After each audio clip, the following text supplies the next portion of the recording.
विष्णु मधुसूदन कैटभारे नारायणाच्युत त्रिविक्रम चक्रपाणे दैत्यादिशार्जधर श्रीधर वासुदेव गोपाल कृष्ण हरये तव सुप्रभातम्।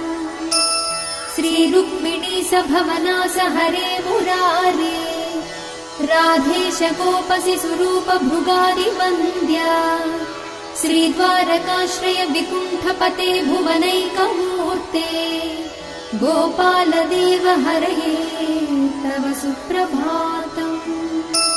मीनाकृते कमठरूप वराहमूर्ते त्रैविक्रमाय नृहरे भृगु राम राम श्रीराम कृष्ण यदुनन्दन कल्किरूप गोपाल कृष्ण हरये तव सुप्रभातम्।